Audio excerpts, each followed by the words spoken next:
Өрөөмөнд үзэгчтэй чухал яриа нэвтрүүлэг үзэгч тавхандаа хүрэхэд бэлэн боллоо. Бидний хүлээн авч үздэг үзэгч тавхандаа баярлалаа.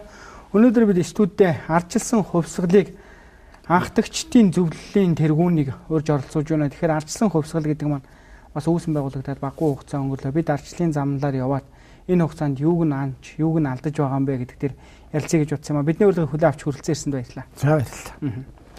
Тэгэхээр энэ зөвлөл гэдэг байгууллага ер нь яг ямар чиглэлээр ажиллах гээд яага байгуулагдсан газар юм болоо. Энэ бид нар чи 2005 оноос хойш энэ ардчилсан нам, ардчил тохиолж байгаа бэрхшээлэл энийг хажуудлыг засахлаар улс төрийн намуудад зөвхөн ардчилсан намд биш ер нь намуудад бол санал зүйдэмж олон юм хэлэл ингээд яваад байсан л да. Тэгээд асуудлууд маань ер нь нэг тийм нааштай сайн шийдэгдэхгүй эдгээр нэг тийм тодорхой ахил дэвшил гарахгүй болохоор бид нар энэ 2005 оны 15 оны 1 сарын 22-нд Монголын ардчилсан холбоо, ардчилсан засгийн хөтөлбөр, шинэ дэвшилт холбоо, Монголын оюутны холбоо, ногоонтны хөдөлгөөн гэх 5 хөдөлгөөний орон нутгийн зохицуулагчид Улаанбаатар хотын ардчилсан холбоо, ардчилсан засгийн хөтөлбөрөнд анх оролцож байсан эрдэмтдээр бүрдсэн ийм 29 хүний бүрэлдэхүүнтэй байгууллага болсон юм. Тэгээ энэ гол зорилго маань юу гэхээр зэрэг өнөөдөр нөгөө Монгол улсын үндсэн хуулийн тунхаглан зарласан коммунист иргэний ардчилсан нийгэм гэдэг маань одоо өнөөдөр яг тэр утгаараа төлөвшөж чадж байна уу гэдэг бид нар ингээд судлаачтай хамтраад дүгнэлт хийгээд энэ бол төдийлөн төлөвшөхгүй байгаа юм байна гэсэн ийм дүгнэлтэнд хүрсэн.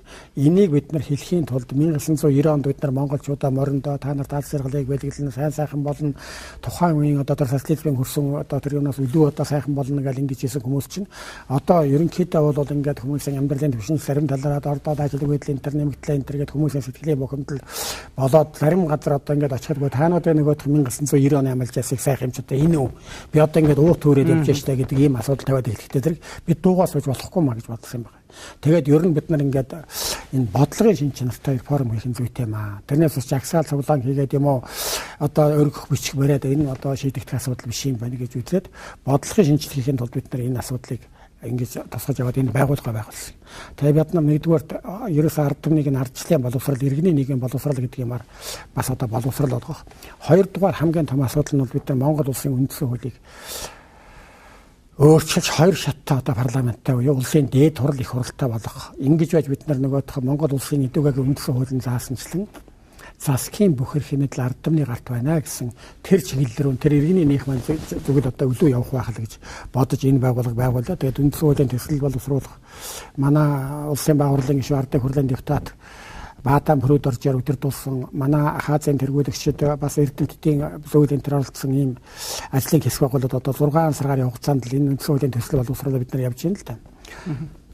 Ийм л юм хийх нь тэгээд цаашдаа бол бид нар нэлээд юм хийнэ гэж бодож байгаа. Тэгэхээр ерөнхийдөө та сайн хэллээ л дээ. Үндсэн хуулийн дээр бид хүмүүнлэг ардчилсан нийгмийг байгуулнаа гэж. Гэтэл өнөөдөр яг тэр нийгэм нь ямар болчиход та хэд ингэ хэмжиглээд байгаа юм. Өнөөдөр хүмүүнлэг тэр нийгэм байна уу? Ардчилсан гэдэг тэр үгний нийгэм байна уу? Ер нь ингэж байгаа юм. Тэр иргэний нийгэм гэдэг ойлголттой ер нь бол ардчил бид нар юугаар олж авсан гэхээр тэр олж авсан хэрэгчлээгээр бид нар нөгөө иргэний нийгэм байгуулах ёстой. Иргэний нийгэм гэдэг нь капиталист нийгэм биш юм байна. Манайхан социализмаас капитализм шилжсэн гэж одоо манай улс төрч энэ төр эндээ таш ойлгоод өгч байгаа юм. Тэгээд олон улсын судлаачид иргэний нийгмийн онол хөдөлгөөр эмтэл гэдэг бол бас их өөр мөс тийм онол хөдөлгөөр эмтэл юм л да. Тэгээд энэ дэлхийн олон оронд бас энэ ховор юм. Одоо манайхан бол үндсэн хууль мөн Германы үндсэн хууль, Америкийн үндсэн хууль гэдэг элдвэдэд юм одоо ингээд ярьдаг мөртлөө яг иргэний нийгэм байгуулах гэж оролдож байгаа тэр орнууд нь бол одоо Коста-Рика, Ботсван, Уругвай гэдэг токон жижиг манайхтай адилхан 3 сая орчим хүнтэй орнууд бол энэ оролдлогод хийчихэж байгаа. Одоо сүүлийн үед Герман бол энэ иргэний нийгмийн хандлага руу бол нэлээд одоо нааштай алхам хийж байгаа юмуд одоо судлаачид бидний одоо үзэж байгаагаар бол харагдаад байх шиг байна. Тэгээ иргэний нийгэм гэдэг бид нар одоо явна болохгүй байна гэхдээ тэр тухайлбал иргэний нийгэм гэдэг яг манай үндсэн хууль бол иргэний нийгэмд зохицсон хууль л да. Засгийн бүхэр хэмэдэл ард түмний гарт байна л гэж. Тэгэхээр өнөөдөр бид нар чинь 1990 онд Монгол улсын үндсэн хуулиас Монгол ардын хувьсгалт нам бол өдөртөн чиглүүлэгч хүчмээ байна энэ гэсэн тийм юм хасуулчаад бид нар ч одоо яста мундаг боллоо одоо нам гэдэг юм одоо ингээд төрөө солдлоо гэж одоо баяр хийгээл одоо манай нөхдөд бүгд хэлсэн шүү дээ. Тэгэхээр өнөөдөр нөгөө намууд маань нөгөө засгийн бүхэрх мэдлийг барьж явах хэвээр иргэдээс нам гэдэг нам дотроо нэг тодорхой бүлгэлдүүд өнөөдөр засгийн эрхийг авчиад байгаа нь бол таны гарт тэр эрх мэдэл байна. Надад одоо их мэдлэл би бол сонгуулийн нэг хуудас хийхээс өөр их мэдлэл байгаа шүү дээ. Тэгээд саналаа хэлнэ, шөөмжилнэ. Тэр бол тэгээд хинт сонсдохгүй тэгээд замхардаг ийм их мэдлэлтэй л байж шүү дээ. Их мэдлэл гэдэг бол хэрэгждэг их мэдлэл өөрт нь үйл ажиллагаа болдог их мэдлэл хэрэгтэй болохоос биш. Хоосон их мэдлэл заач эрэхтэй шүү чи мундаг яд ингээд одоо хэлчихтэй зэрэг их мэдлэл чинь төгөлдөр болчих юм биш. Эрх мэдэл яриад ихээр үүрэг хариуцлага гэдэг нэг юм байгаа даа. Тэгэлгүй яах вэ? Тийм тэгэхээр арчилсан нийгэм бол үүрэг хариуцлага ухамсарлах нийгэм гэж ойлгохдоор. Гэтэл бас энэ нэг талаас өрөөсгөл хитрхи ирэх яриад үүргээ ухамсарладгүй юм шиг. За энэ нь одоо дээр байгаа төр засгийн удирдлагуудад ч тэр төмөн олонд ч тэр яаж хэлэгдэад байгаа. Тэ хариуцлага гэдэг бол энэ арчлалыг бол тас яг одоо хамгийн нэг гол үзүүлэлт нь бол энэ хариуцлага юм байна л да. Тэгэхээр манад бол хариуцлагын тогтолцоо хувь хүндээч төрдөж одоо байхгүй гэж хэлж болно. Ямар нэгэн асуудал гаргадаг тэгээд өөрийнхөө одоо амьдрал ахуйг одоо яг хөтлөж чадахгүй байгаа гэх мэт хувь хүний хариуцлага гэдэг бол тэр нийгэмдээ өөрийгөө авч явах хариуцлага эхлээд дараа нь бол одоо тэр нийгэмдээ олон нийтийн ажилд оролцох, хамтын үйл ажиллагаанд оролцох энэ хариуцлага.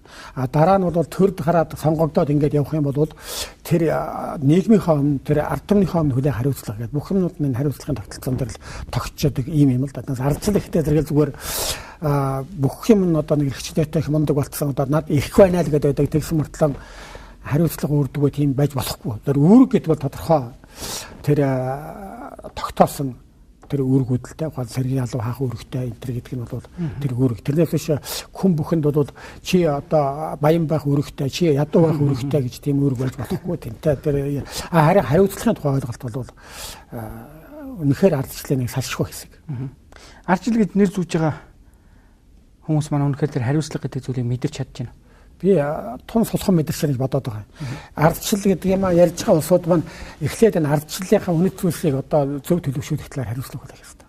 Яагаад тухайлбал ардчил гэдгийг бол тодорхой нэг хүн өмчлөдөг юм биш шүү дээ. Нийтээр эзэмшдэг. Монголын нийт ард түмний үзэл санааны одоо цогцос болж байж тэр нь хөгждөг. Ийм зүйл болохоос биш тодорхой нэг нөхөр би бол ардчлалын одоо хүн ардчлалын одоо мундаг хүн тэгээд нэг одоо ардчилсан нам болоод бид нар бол ардчилсан нам учраас одоо та нар Монголд ардчил байна гэж энэ төр үзэх юм бол тэр өрөөсөл болно.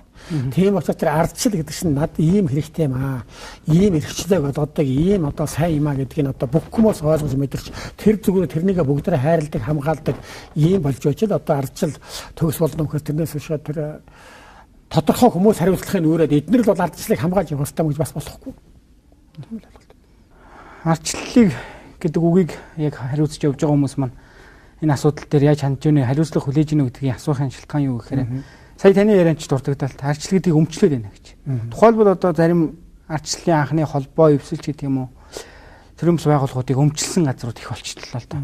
Энэ дээр юу ямар байдалтай байдаг болоо ялангуяа анхдагчд маань юу гэж эмзэглэж ярьдаг вэ? Тухайлбал зүгээр ардчилсан холбооны анхны гишүүдийн хувьд бол нэг бодол байдаг. Тэрний үгтэй зэрэг Монгол улс 1992 оны 1-р сарын 13-нд үндсэн хуулийг батлаад за үндсэн хуулийг хэлбэрлэлтгээс ахиулах үүргийг хариуцгаад үндсэн хуулийн цэцэг гэдэг юм байгуулсан. Тэр нь бол тэр үндсэн хуулийн манаач одоо байх ёстой. Тэр үүргээ гүйцэтгэж явж байгаа юм шиг байна. Тэгвэл ардчил гэдгийг бол зүгээр ингээд нэг тодорхой хэдэн хүнд найдаад итгээд ингээд орхиж болохгүй маа гэдэг зүйлийг тодорхой харагдаад байна л да. Тухайлбал Монголын ардчилсан холбоог бид нэр энэ ардчлалын хотч нохоо энийг хамгаалах үүрэгтэй байгуулдаг гэж бодоод байгаа. Тэгээ манай ардчилсан бусад одоо хөдөлгөөнөч гэсэн тэр ардчилч нь үнэхээр одоо тэр 1990 онд яриад хэлээд байсан тэр ард түмэнд амлаад байсан тэр сайхан юм чинь ном дөрмөрөө явж гэнэ гэдэгт нь бол энэ ардчилсан хүчний анхны байгууллагууд бол шаардж байх ёстой, шахаж байх ёстой ийм байгууллага гэж бодоод байна. Тэгвэл одоо ардчилсан холбооны дарга энтер гэдэг чинь бол ингээд нэг хувийн байгууллага шиг тэрнийг удирдаал тэгэл өөрийнхөө одоо төлөө дуургадаг юм байгууллага болох оролдлого хийх юм бол энэ чинь нөгөө хоточ нохоо биш кэрүүлч нохоо болж өөрөд байна шүү дээ. Тэгж болохгүй. Өнөөдөр яг тийм байдлаар орцсон байна уу? Өнөөдөр яг тийм байдлаар орчод байна л да. Тэгэл одоо нэг хэсэг нь Баттулга бол одоо кэрэг хийсэн гэл сонин сэтгүүл бичигдгээд иргэл одоо нэг хэсэг нь бол одоо Баттулгыг одоо гүтгэж яана одоо доромжилж байна. Энтер гэл ингээд одоо янз бүрээр одоо хэвлэл мэдээлэлээр бичдэг ч юм уу одоо тэгээд энэ интернет фэйсбүүк интернет одоо хандаад одоо элдвэдэл ярьж байна л да. Тэгээд бид нар энийг одоо ингэж болохгүй маа. Ардчилсан холбоо үнэхээр өнөөдөр Монголынхаа ардчлалыг ярих ёстой. Ярихын тулд бид нар их хурлаа хийх ёстой гэдэг шаардлагатай байдаг. Тэгээд энэ ягаад бид нар шаардах хэрэгтэй юу ирэхгүй юу гэдэг асуудал байна. Тэгээд тэр гишүүний хувьд бид нар тэр нэгэн тэнийг бий болгосон хүмүүсийн хувьд бид нар шаардлага хэрэгтэй хүмүүс гэж өөрснөө үздэг байгаа. Тэнийг анхны бид нар орон нутагт нь одоо манай нэг ахаас дотор шин 9 аймгийн ардчилсан холбооны дарга 3 аймгийн ардчилсан холбооны анхдагчд байгаа л да. Тэгээ энэ хүмүүс чинь тэр ардчлалынхаа төлөө бид нар үг хэлэх шаардах шахах хэрэгтэй л гэж бодоод бид нар ардчилсан холбоог их хурлаа хий. Асуудлыг хэрэлдэж маргалдаад бид нар фэйсбүүкээр заргалдаад шийдэхгүй наадах чинь. Тэр Баттулга даргын одоо буруу зөв гэдгийг нь бол тэр тогтоодог байгууллага тусдаа байгууллага байж байгаа. Тэр хууль шүүхийн байгууллагын тогтооно биз. Бид нар хурал хийгээс тэрний тогтоож чадахгүй. Хэрвээ хурлыг тийм амьсгалтай хийх юм бол хурал биш айгуул зодон болно шүү дээ. Тийм учраас бид нар яг энэ Монголын ардчлалын үнд зүйлс өнөөдөр яг одоо яаж байна? Юу нь болохгүй байна? Юу нь болж байна? Одоо яах ёстой? 26 жил бид нар юу хийв? 26 жилийн өмнө юу хийх гэсэн? Одоо цаашаа юу хийх гэсэн бид нар ярих ёстой гэж бодоод байгаа юм л да. Тэгээд энэ улс төрийн намууд та засгийн газартаа төрийн байгууллагуудаа бид нар яаж харьцаж хамтарч ажиллах юм? Бид нар энэ юмны одоо манайх ингээд нэг байгууллага хурал мурал хийхээр нэг тийм сөргөлдүүлэх маяг юм заардсан холбоо хуралдаад нэг намуудаа гэж авч өгөх юм байна гэдэг юм уу? Бид нар чинь тийм байдлаар хамтраа тэр намуудтайгаа бид нар ярих хэрэгтэй шүү. Тэр Монгол ардын намыг зорилцуулаад тэр ардчилсан намыг зорилцуулаад бид нар Монголын нийгмийн чинь яах ёстой вэ гэдэг чинь бид нэг гэрийнхээ юмыг ярьж байгаа байхгүй. Одоо энэ гэр орныхоо юмыг яах вэ гэхээр бид нар хэрэлдэж шийддэггүй шүү дээ бид нэг тэгвэл ингэгээд яг тэртээ бид нар адилхан ингэж хамтарч манад бол энэ хит улс төржилт бол одоо улс төрийн хинээрхэл бол их газар авсан байна л да. Монголын арьсан холбооны их хурал гэдэг маань ер нь дөрмээрээ яаж хуралдах хэрэгтэй юм бэ? За хуучин бие улаан ардчилсан холбооны баг хурлын гишүүн энэ гэж байсан юм. Тэгээд 2006 онд ардчилсан холбооны 3 дугаар их хурал гэж нэрлэж болох юм да. Ер нь бол энэ 3 дугаар их хурлаар тэр дүрмийг өөрчлөөд Баттулгыг дарахаар сонгосон байт. Монгол Үйлдвэрийн мэдээ соёлын төв ордонд. Тэгэхэд бид нар бас энэ дүрмэнд бол болохгүй итгэхгүй юм байна. Ухаан одоо аймагуд салбаруудын дарга нарын шууд одоо ардчилсан холбооны дарга одоо томилдон барьна гэсэн тийм заалт байсан байхгүй. Тэгэхээр энэ чинь юм босоо удирдлагатай тэгээд нэг хүний мэдлэл авах шүү гэж бодоод дүрмэн дээр саналаа хэлээ гэсэн чинь одоо манай хурал өдөрчөөсөн хүмүүс хэн өдөрчлээ төвдөнд орчлоо одоо за дүрмэнд бол санал байхгүй за дүрмээ батлаа гэдэг ингэ баталсан байхгүй. Тэгээд тэрнээс хойш тэр дүрмэн би нэг сая үзээгүй л дээ. Ер нь бол хуучин болоо 4 жил тутамд нэг удаа хуралдана л гэж хэлсэн юм. Тэгээд одоо бол сүүлийн үед нэг ардчилсан холбооны дүрмийн төсөл юу яасан тэр нь бол зүгээр нэг компани дүрм шиг юм явж ирсэн л да. Одоо компани ч юм уу нам ч юм уу ардчилсан холбооны нэг удирдах байгууллагын гишүүн 6 сая төгрөг жилдээ төлж байна. Бусд нь 100 мянган төгрөг төлж байгаа ч үгүй нэг иймэрхүү маягтай. Нэг хүнийг тойрсон ийм тэгээд тэр мөнгө төгөлж яваад одоо нэг тодорхой юу хийх гэдэг юм мэддэхгүй ийм л дүрмтэй болох зорилт байх шиг байгаа. Гэхдээ энэ хараахан батлагдаг байгаа гэж бодож байна.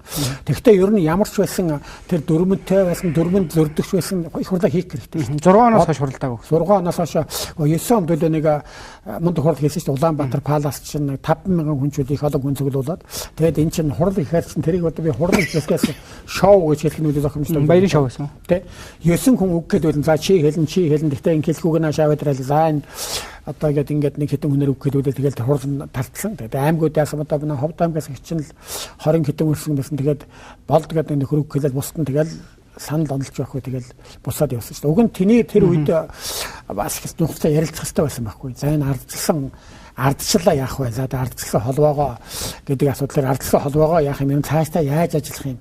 Тэгэд одоо ардчилсан холбооны гишүүд гэдэг ингэхдээ тэр ухаан чам шиг юм хүүхдүүд ардчилсан холбооны гишүүн гэдэг гүгэд байгаа юм л да. 1945 онд дайнд би орж ясан юм а гэдээ надад хэлэх юм бол хүмүүс ямар файлтай нөхрөг вэ нэ? Тэрнтэй адилхан ардчилсан холбоо гэдэг чинь тухайн үеийн 1992 оны үндсэн хууль батлагдах хүртэл байсан тэр л гишүүдийн байгууллага байхгүй юу? Тэгээд уг нь одоо миний ойлголтоор бол тэр л гишүүдний энэ байгууллага авч явах ёстой. Тэр гишүүд дотроос удирдагч дарга ямар юмаа сонгоод тэгээд цаашаа явах ёстой гэсэн бодолтой байдیں۔ Гэхдээ Баттулга сайн удирч байгаа бол сайн хэрэг. Гэхдээ тийм олигтой сайн удирдахгүй байна гэж бодоод байгаа байхгүй юу? Ардчилсан холбоо маань ардчлалын тухай, ардчлалын энэ үнэт зүйлийн тухай ер нь нийгэмд зочроо өгөх гэдэг юм. Айлын сүүл нийгэмд энэ асуудал ийм байх шүү гэж хэлсэн хугацаа нь хэзээ вэ? Ер нь л хэлдэг утсан тоо. Ардчилсан холбооноос одоо санаж байна ер нь тэвжээний хэлсэндээ гэж. За одоо ер нь бол 92 оноос хойш үндсэндээ бол ардчилсан холбоо бол дуг ороосон шүү дээ. Нөгөө бүх юм ардчилсан намдаа даатгаад энэ манай нам, миний нам, сайхан нам одоо саруул ирээдүйд төрөх нам гэдэг ингээд одоо бид нар сүүр гэж суусаар байгаад одоо тэгээд энэ ардчилсан холбоо гэдэг байгууллагын үндсэндээ бол зүгээр одоо нэг тийм нэртэй юм байгуулга болчихсон л да. Тэгээд ардчилсан холбоонд би нэг юмдаар бол яг ардчилсан холбоо гэдэг нэгэнд яриад ихсэн цааш нь ярихад энэ санхүүжилт эдийн засгийн асуудал нь бол тийм тодорхой нэг хүний мэдлэг ардчилсан албаг оруулчихж байгаа байхгүй. Тухайлбал Баттулга гэдэг хүн дарга байхгүй бол тэр цагаан байрны халаалтын зардлаас өсвөлээ тэрнийг хэн төлөх юм? Тэнд одоо 2-3 хүн суулгаад цалингийн хэн өгөх юм? Энэ ерөөс тийм байхгүй. Хэрвээ Монголын төрөг нь ардчилсан хувьсгал хийсгээд ой тэмдэглээд байдаг байхгүй юу? Үнэхээр тэрнийг хувьсгалж үзэж байгаа бол тэр 5 хөдөлгөөний нөхдүүдийг тэр цагаан байранд нь оруулаад тэгээд төрөөс тэрний одоо нэг санхүүжилт манхүүжилт бас ямар юм байт юм тэр парламент хаалгаа за та нар бол ингэж иймнэр ингэж хэл ард түмний дунд гэрлийн ийм ажил хий ардчлалынхаа үнд зүйлсийг ингэж таниуд гэдэг ингэж төр тэнцш анхаарах хэвээр. Тэгтэл Баттулга дарга тэрний аваад л өчтөн хүмүүс байр өгсөн юм гинлээ. Тэгээд нэг хүн ингэж хувийнхаа зардал гаргаад байхдаа эцэст нь тэр хүн чинь юу гэж ойлгохгүй. Би энэ чинь одоо хамаг хөрөнгөөс харж байгаа чинь миний л байгууллага гэдэг юм чинь ботон шүү дээ. Эзэмшин шиглэн тэрний чинь одоо тэрний чинь тэгээд одоо өөртөө таалагдсан өөрийнхөө рейтингийг ашиглах юм уу эсвэл өөртөө халахч болох тийм дүрм журамтай болохыг зорно. Энэ чинь бол тэр л одоо тогтлын баг одоо энэ зүй тогтлын гэж хэлэхээр хаашаа энэ зүгээр ер нь бол тийм юм руу шахаад оруулж байгаа байхгүй. Тэгэхээр ардчлалыг хамгаалдаг өнөөдөр нэг хон байхгүй болсон гэж хэлж болох. Ардчлалын хотч нохоо байхгүй одоо унтж байгаа юу? Эсвэл одоо зөнөөд кэптэд одоо ингэ босгоо байснаа тэр нь мэддэхгүй байна. Тэгээ бид нар энийг одоо ер нь хэлэх ёстой л гэж бодож байгаа юм бид нар. Хэлэх ёстой гэж үзээд тэгээ бид нар шиг ардчлалын холбооны дарагтайгаа уулзаад одоо хамтраад юм хэлээгээд очсон л даа бас бид нар. Тэгээд бид нарыг очихдаа зэрэгвээд ардчлалын холбоотой нь улс төр ирээд хадмөрхөөс сааргүй ш. Тэгэхээр нэг за энэ хүн бол ардчлалын холбоог бол улс төрийн үйл ажиллагаа явуулах хэрэггүй гэж үзэж байгаа юм байна л гэж бид бодсон учраас Баттулга дагч уулзаагүй л дээ. Бид нар за тэгвэл биднүүдийн бодлого зам морных нийлэхгүй юм байна гэдэг төрийн ордон дотор уулзсан. Тэр пракс болгоод байгаа шүү дээ. Тэгээ пракс гэсэн дээр нэг пракс нэртэй Эрдэнэ чимэг гэдэг энэ төрлийн хөөхөн мөнтер байна гэдэг юм л да. Тэгээд тэр Эрдэнэ чимэгч ардчлалын холбоонд хэзээ хаанаас яаж орж ирсэн юм нэг хөөхөн мөнхөн гэдэг яваад байна гэж байгаа. Тэгэхээр тэр чинь бид нар миний бидрэн хэлдгээр нэг 92 оны 1 сарын 13-наас хойш нь бол ардчлалын холбооны партизан гэж байхгүй гэж шүүмжил тэр чинь түүхэн үе тэр тэмцлийн тэр жилүүтэл одоо тэр тэмцэж явсан хүмүүсийг ардчлалын холбоо ардчлалын социал хөдөлгөөн шин дэвшилт холбооны гишүүдхээс биш одоо би тийм юмны гишүүн би ардчлалын холбооны гишүүн гэдэг нэг яхан хөөхтгүүж явах юм. Тэгээд ардчлалын холбоо гэдэг чинь 90 онд байсан юм лээ чи одоо хаана өлсгөл хэвтсэн үү гэж асуух юм яхан тэр ингэж болохгүй. Тэгээ энэ ингэх тусмаа ардчлал чинь тоглоом болно. Яг тэр ардчлалын эхнийхэн үнд зүйлсээ бид нар хадгалаад тэндэн одоо түүхчүүдэд ингээд явахгүй зүгээр зам зургийн хүмүүс одоо ингээд ардчлалын холбоо гэдэг ингээд л яваад байх юм бол дуртай нь ардчлалын холбоо гэж ярьдаг юм одоо тоглоом юм байна. Төрөөнийхөө ярьжсэн л орё л та. Онцгой хурлыг хийх ёстой гэдэг. Яг хизээ хийх ёстой. Би тэнийг яаж мэдхгүй зүгээр ер нь бол бид нар 4 сарын 15-ны дотор хийх шаардж байгаа. Яагаад 4 сарын 15-ны дотор ихтэй зэрэг энэ одоо улс төрийн намууд мөрийн хөтлөөр энэ тэр хооронд тушаах ёстой шүү дээ. Одоо нөгөө аудитын газар өгөх ёстой. Тэрнээс урд нь ардчлалын холбоо саналаа хэлэх хэрэгтэй шүү дээ. За ингээ тгий одоо гэдэг энэ саналаа боловсруулаад тэр улс төрийн намуудтай тэр бүх намууд өгөх хэрэгтэй шүү дээ. Тэр 20 нам байд юм бол за та нар мөрийн хөтлөөртэй энийг ингэ тусаа ингэхгүй бол болохгүй тэгэхгүй бол болохгүй гэдэг саналаа хэлэх үүднээс нь би 15-ны дотор хурлаа хийгээд тэндээс одоо Монголын ардчлалыг цааш нь одоо сайжруулах боловсронгуй болох зөв төлөвшүүлэх тэр үнд төлөвийн эрхмэлэн дээдлэх тэр иргэний нийгмийн зүг одоо хийх алхмуудыг сайжруулах ийм одоо нэг санамж гэдэг юм уу одоо юу гэдэг юм гаргаад одоо тэр намууд түргээсэл гэсэндээ бид нэр 4 сарын 15-ны дотор хийгээч гэж шаардлагатай. Хийхгүй бол яах вэ? За хийхгүй бол бид нар одоо ингээл энэ ахаас гэдэг чинь бас өөрөө бие даасан байгууллага шүү дээ. Бас л тамхтай ардчлалын холбооч нэг тамхтай бол бид нар бас тамхтай байгууллага. Бид нар бол ер нь зүгээр энэ ардчилсан хувьсгалын анхлагчдын үндэсний чуулган зөвлөгөөн гэж хийд юм уу гэж бодож байгаа. Бид нар чинь тийм хийнгээд ингээд ярьдаг. Тэгээ бид нарт бол тэр хөрөнгө санхүүгийн асуудал хүнд шүү дээ. Тэгээ энийг бид нар одоо гадаадын байгууллагч гэдэг юм эсвэл одоо нэг сайн санаатай хүн мөнгө өгöd их юм бол одоо нэг бага хэмжээний мөнгөөр бид нар ингээд нэг юмаа хийгээд тэгээд энийг бид нар цаашаа журмуудад ингээд явах юм бол бид нар заавал одоо ардчлалын холбоо молоо гэхгүй ардчлалын өмсгөлийн анхлагчдын зөвлөгөөд нөгөө дөрвөн хөдөлгөөнийхөө тэр анхны зүтгэжсэн хүмүүсийг одоо нэгтгэл зохион байгуулад энэ Монголын ардчлалынхаа төлөө иргэний нийгмийн төлөө бол үг хэлэх боломжтой л байна. Яг одоо энэ ардчлалын анхдагчдын тэр дөрвөн хөдөлгөөнд явж исэн хичнээн хүн энэ улс төрд байна. Хэдэн хүн улс төрөөс ангид ажиглаад сууж. За би энэ ширнэг тоож үзүүг юм. Улс төрд одоо миний хэлбэрийн төрийн эрх мэдэл авсан интергээд яг анхны хүмүүсээс бол нэг би урьдчилан билүүний тоолж ясан нэг 17 хүн л байт юм шүү дээ. Ер нь бол одоо яг анхны одоо гончиг дорж морж одоо алтан хийг ингээ одоо илүүг дорж морж гэдэг ингээ тоолох юм бол томоохон одоо дарга нар жижиг дарга нарыг бол мэдэхгүй л дээ. Тэгээд одоо Ховд аймагт бол харин Ховд аймгийн иргэдийн хурлын дарга аймгийн засаг дарга хоёр нь яг ардчилсан холбооны анхны нөхдүүд одоо тэр аймаг удирдах явж байгааг сайн ажиллаж байгаа гэж бодож байгаа. Тэгэхээр ардчилсан холбооныхан бол юм удирдах чаддгүй зохион байгуулж чаддгүй хүмүүсийг биш гэдгийг одоо манай Ховдын хоёр нөхөр харуулж байна гэж бодож байгаа шүү дээ. Чадaltaй хүмүүс байдیں۔ Харин тэгээд одоо ч манад улс төрд нэг юм болоод байна шүү дээ. Мөнгөний шалгуур гэдэг нэг юм. Тэгээ энэ улс төрийн намууд нь мөнгөн юу тавьчихдаг, гэртэл тавьчихдаг. За чи 50 мянган төгрөгтэй бол тэг 250 мянган төгрөгтэй бол дүүргийн намын хороонд бол 3 сая төгрөгтэй бол үндэсний зөвлөлт хорны гишүүн болгоод тэгтээс нөгөө эрдэмтэд судлаач одоо эднээс нь бол одоо өөрийнхөө мөнгөөр цаа судалж явдаг улсууд чинь тэнд нэгдүгээр тэнд орох сонирхолгүй болчихж байгаа. Нэг яагаад гэвэл нэгдүгээр эдийн засгийн хөвдөд боломжгүй, хоёрдугаар тэнд чинь бага мөнгө өгсөн хүмүүс ороод тэдний дунд бодлого ярих гэхээр чинь ойлгохгүй байхгүй нөгөө төл чинь. Тэднээс нь мөнгөний юм яриад нэг бизнес яриад тэгээд хамтраал нэг тийм бүлгэл болох юм яриад ихтэй зэрэг тэнд дотор ч нь бол нөгөө судлаач эрдэмтэд тэр ухаантай хүмүүс бол тэнд тэр байх төвхтэй тийм орон зайг бий болгодог. Ийм л юм шүү дээ. Одоо моохын дарга маань анхдагч мөн үү? Биш. Зүгээр ер нь бол би 92 3 оны үед байх. Би ардчилсан холбооны хашаан дотор нэг 2 контейнер давхарлаад тавьсан байсан. Тэгээ энэ одоо хаанах ямар контейнер авцраа тавьчихсан бол гэдэг чинь энэ Баттулга гэдэг хүний жүйдэ өгөх юм Баттулга гэдэг хүний юу аа чөлөөт хүн жүйдэ өгөх чөлөө тамирчин яалаа Монгол улсын гавьяа тамирчин тэрний юм байгаа минь 2 контейнер тавиад энэ дотор байжсэн гэгээд тэгжсэн. Зүгээр тэр үедээ бол одоо манай зарим хүмүүс тэр үедээ бас Баттулга тэнд дэмжлэг үзүүлж ардчилсан холбоо тэрхчийн ардчилсан холбоот мөнгө муутай бас ардчилсан сонёо гаргаж чадахгүй байсан шүү дээ. Бас 5 төгрөгийн өгсөн байж магадгүй л дээ. Тэрнээс биш 90 онд бол одоо 92 оны 1 сарын 13 хүртэл ардчилсан холбоонд байгаагүй л гэж би боддоо шүү дээ. Гэтэ би ямар Баттулгыг дандаа дагаа үжсэн биш. Бас их мундаг байсан ч юм билүү. Тэр тэгтээ бол ардчилсан холбооны олон хүмүүс бол биш л гэж хэлэх байна. Одоо яг энэ Ахаз гэдэг байгаа. Энэ зөвлөлд маань ер нь хичнээн хүн байна. Одоо Ахазд бол 320 орчим гишүүн байна. Бүгд анхдагч тоо. Бүгд анхдагч. Тэгээд Көвсгөл, Сэлэнг, Булган, Өвөрханга, Баян-хонгор, Доронтой аймагт бол салбарууд нь байна. Ангадагчтай бид нар цуглуулад. Тэгээ эн чинь манайхын ангадагч нь цуглахаараа бас эхлээд их эвгүй байдаг байсан.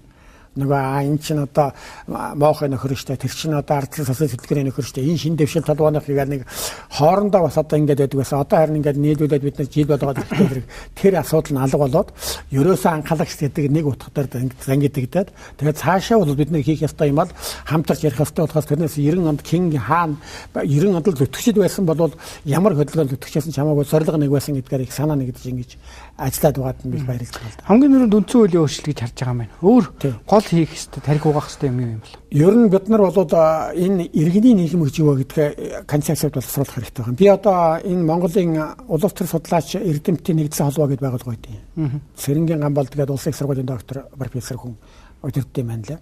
Тэгээ бид нар санамж үчгийн төсөл явуулчаад за эрдэмтдээ бас хамтарч ажиллая. Манай дотор бас эрдэмтэд байна л да хөрхий.